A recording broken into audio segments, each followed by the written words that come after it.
One-on-one, never lost. Went to the finals, never lost. You never got there, LeVar. Who? You. I've been a one-on-one champ, never lost one-on-one. Back at it again. It's the guy Spencer. You know what time it is. It's time for the preseason 2023 top 10 East Texas linebackers. However I titled that thing. But yeah, it's time for a new list, new week, new list. This week the linebackers, last week the running backs, the week before that DBs, the week before that wide receivers. Just getting closer and closer to that first game of the year. Really exciting time in East Texas for football. Well, let's look at the 10 best linebackers returning for 2023. At number 10 from Tyler High, the Kanan Suing. Don't really know the measurables on this guy.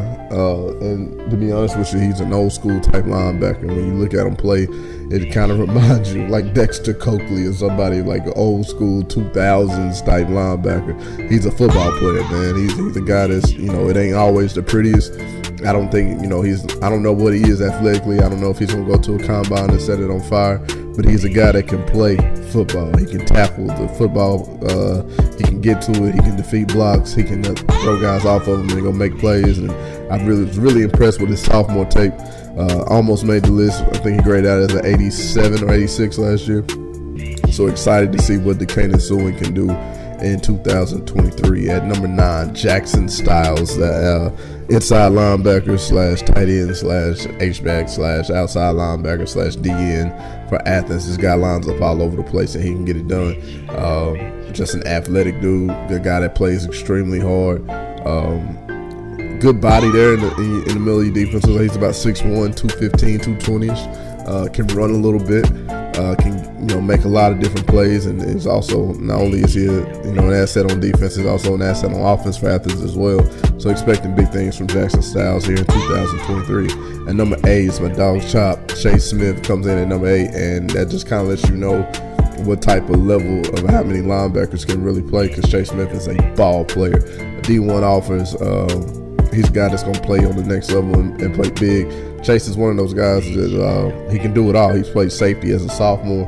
He moved into the box, into an outside linebacker type role where he can still cover, where we can still use those coverage skills, but he's an outstanding blitzer. Times his blitz up really well, pursues the quarterback, extremely hard. He's a guy that can play football, man. He's a sure tackler, and just, I think he had a really good junior year.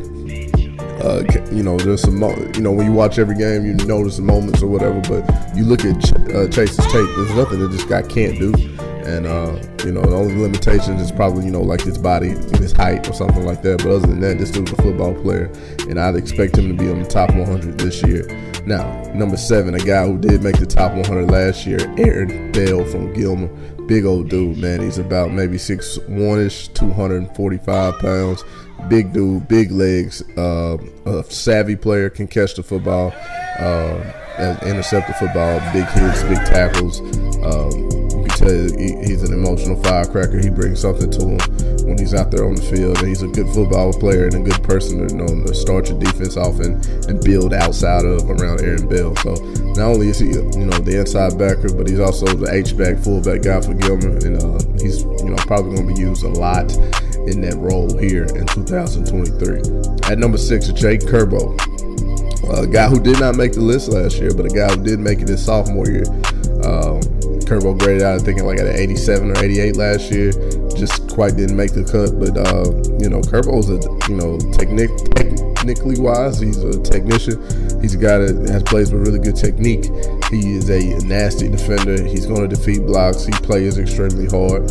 Linda hasn't been the greatest on defense in the past couple of years, but that's not because of Jake Curbo. Curbo can play really good football, and I expect him to bounce back in a major way and have a huge senior year, and eventually get back on the list and be a 2-time member of the list by the end of his senior year. At number 5, Braxton Jones, comeback player of the year, towards the ACL as a sophomore in the spring game. Comes back his junior year, plays nothing but linebacker, and he just continues to prove the pedigree and the Jones name in Nacogdoches. The younger brother to Brandon Jones, the strong safety from Miami. Braxton looks to be like he could be even better at this age anyway. I mean, he's huge, man. He's 6'2", 230, 240. He can run. He can make athletic plays. He can blitz, he can hit, he can do all the things that linebackers on any level can do. He's a big dude, man. He looks like a throwback linebacker, like he should have been next to Romanowski or somebody like that. But he is a ball player for sure. At number 5, Braxton Jones. You want to say anything, man? Want to talk? I guess my son don't want to talk. At number 4, Kaden McFadden comes in on the list. I think he was maybe the number 4 running back too, but Kaden McFadden is a hell of a ball player. He plays outside linebacker, also a safety type deal for Pleasant Grove. He's a Duke commit. He's a really good football player. He covers a lot of ground when he's out there at safety, and then when he's down there close to the ball, he is a force edge player. He's going to knock it back inside. Nothing's getting outside of him. Really good football player. Don't know what position he's going to go play at Duke. I think he's probably best on defense. But, you know, he's a special running back too, though. So you never know where he'll end up playing for the Blue Devils. But at number 4, Kaden McFadden pops up here. At number 3, a guy that's kind of in the same build, same mold, just a younger cat, Trevor Brooks, who may have had one of the best sophomore years defensively that we've seen in a long time. Trevor Brooks can absolutely play, man. He is just lightning. A big body, a 6'1", 6'2", maybe 180, 190 pounds as a sophomore. A guy that can run around. He forced fumbles. He caught interceptions. He sacked the quarterback. He made big hits. He shed blocks to make plays. He does all the things that you need to do. And no doubt he'll probably end up as a 4-star, maybe even a 5-star type of defender, just depending on what his athleticism, you know, how they mark those 5 stars on defense. You got to be a freak. But anyway, he's definitely a 4-star type linebacker, outside linebacker, nickel type guy, a guy that you can use to cover, also play the run. Basically what a linebacker is in 2023. So Trevor Brooks is really good going into his junior year. I expect great things from him, and possibly even a top 40, top 30, even top 20, top 100 appearance this year. At number 2, his teammate, Davion Ross.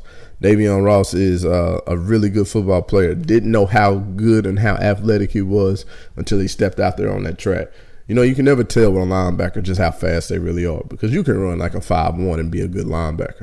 As long as you can handle from tackle to tackle, as long as you have good instincts and you have great acceleration, you can really play linebacker, especially here in the high school level.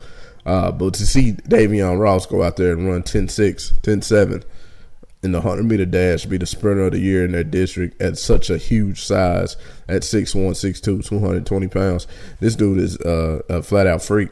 And just one of those guys that, you know, he played really good his junior year.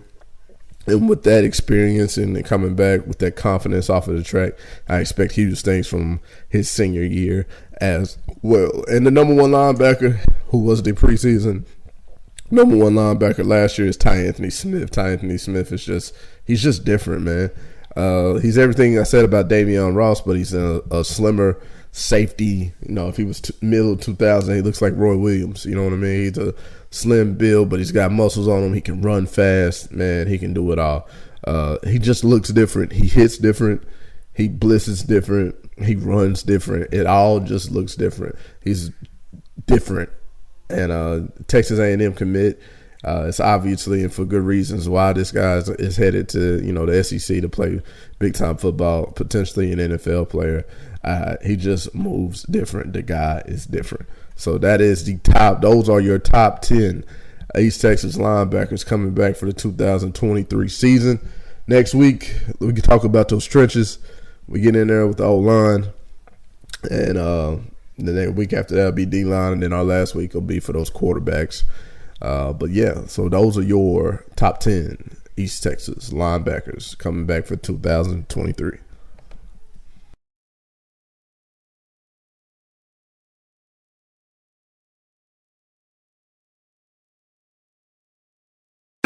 A born leader, never lead a block without my heater. Got me a dog and named him my bitch nigga eater.